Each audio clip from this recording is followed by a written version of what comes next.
ವಾಲ್ಮೀಕಿ ರಚಿತ ಕಾವ್ಯಂ ರಾಮಾಯ ರಾವಣಂ ವಧ ಬ್ರಾಹ್ಮಣಂ ಕ್ಷತ್ರಿಯಂ ಹಂತಿ ವ್ಯಾಧೋ ಲಿಖಿತ ತತ್ವಶಃ. ವಾಲ್ಮೀಕಿಯಿಂದ ರಚಿತವಾದ ರಾಮಾಯಣ ಕಾವ್ಯವು ರಾವಣನ ವಧೆಯನ್ನು ತಿಳಿಸುತ್ತದೆ. ಬ್ರಾಹ್ಮಣನಾದ ರಾವಣನನ್ನು ಕ್ಷತ್ರಿಯನಾದ ರಾಮನು ಹೇಗೆ ಸಾಯಿಸುತ್ತಾನೆ ಎಂಬುದನ್ನು ಬೇಡನಾದ ವಾಲ್ಮೀಕಿಯು ರಚಿತ ಮಾಡಿದಂತಹ ಪುಣ್ಯಕಥೆಯು ಬ್ರಾಹ್ಮಣರಿಂದ ಪೂಜಿಸಲ್ಪಟ್ಟಿದೆ.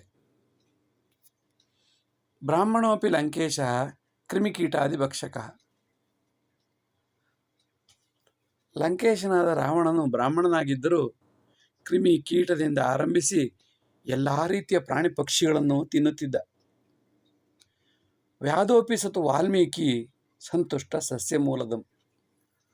ಒಬ್ಬ ಬೇಡನಾದ ವಾಲ್ಮೀಕಿಯು ಎಲ್ಲ ಪ್ರಾಣಿಗಳನ್ನು ತಿನ್ನಬಹುದಾಗಿದ್ದರೂ ಕೇವಲ ಸಸ್ಯಾಹಾರದಿಂದ ಸಂತುಷ್ಟನಾಗಿ ಸಂತೋಷವಾಗಿದ್ದ.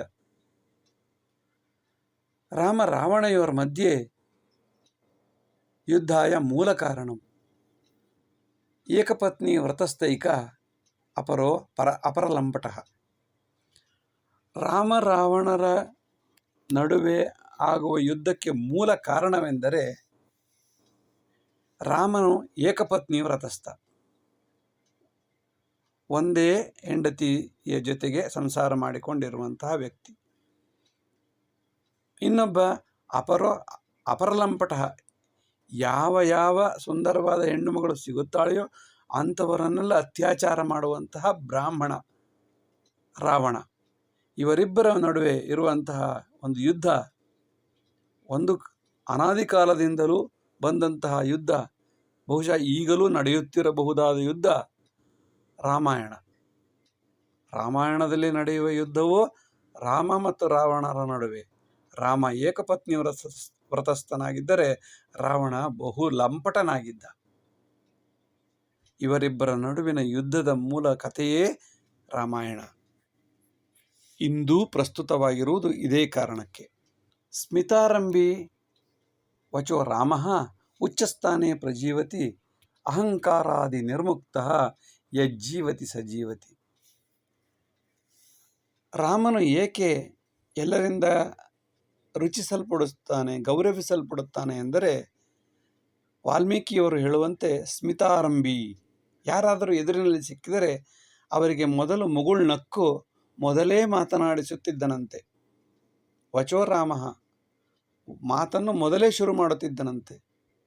ನಾವು ಈ ಕಾಲದಲ್ಲಿ ನೋಡಿರಬಹುದು, ಸ್ವಲ್ಪ ಪದವಿಯನ್ನು ಪಡೆದಿದ್ದರೆ ಸಾಕು, ಒಬ್ಬರನ್ನು ಮಾತಾಡಿಸುವುದೂ ಇಲ್ಲ, ನಗುವುದು ಆಮೇಲೆ. ಆದರೆ ರಾಮ ಎಲ್ಲ ಜ್ಞಾನವನ್ನು ಪಡೆದಂತಹ ಸುಜ್ಞಾನಿಯಾಗಿದ್ದು, ವಿಜ್ಞಾನ ವಿಕಾಸ ಎಲ್ಲ ವಿಷಯದಲ್ಲೂ ಉತ್ಕೃಷ್ಟನಾಗಿದ್ದ ರಾಮ ಯಾರೇ ಸಾಮಾನ್ಯ ವ್ಯಕ್ತಿ ಕಂಡರೂ ಮಂದಸ್ಮಿತನಾಗಿ ನಕ್ಕು ಎಂದರೆ ಹಹ ಎಂದು ನಗುವುದಲ್ಲ, ಸ್ಮೈಲ್ ಕೊಡುವುದು ಅಂತಾರಲ್ಲ, ಆ ರೀತಿಯಲ್ಲಿ. ಮತ್ತು ಆರಂಭಿ ವಚೋ, ಮೊದಲೇ ಮಾತನ್ನು ಶುರು ಮಾಡುತ್ತಿದ್ದಂತಹ ರಾಮ ಉಚ್ಚಸ್ಥಾನೆ ಪ್ರಜೀವತಿ, ಇಂದಿಗೂ ಕೂಡ ಪೂಜ್ಯನಾಗಿದ್ದಾನೆ.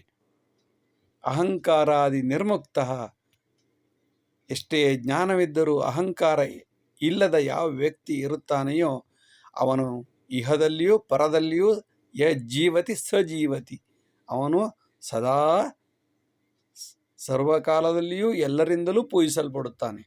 ನಮ್ಮ ರಾಮಾಯಣದ ರಾಮನೇ ನಿತ್ಯ ಸಾಕ್ಷಿ.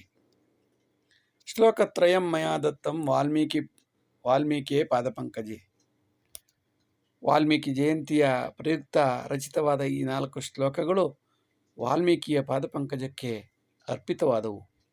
ರಚಿತಂ ತಸ್ಯ ಮಾರ್ಗೇಣ, ಅವನ ಕೆಲವೊಂದಿಷ್ಟು ಅಂಶಗಳಾದರೂ ನಮ್ಮ ಜೀವನದಲ್ಲಿ ಪಾವಿತ್ರ್ಯತೆಯನ್ನು ತಂದುಕೊಡಲಿ. ಹಾಗೆಯೇ ರಾಮನ ಪಾದುಕೆಗಳಿಗೆ ಈ ಶ್ಲೋಕಗಳು ಅರ್ಪಿತವಾಗಲಿ ಎಂಬುದೇ ಇದರ ಸದುದ್ದೇಶ ಮತ್ತು ಸಚ್ಚಿಂತನೆ. ವಂದನೆಗಳು, ನಮಸ್ಕಾರ.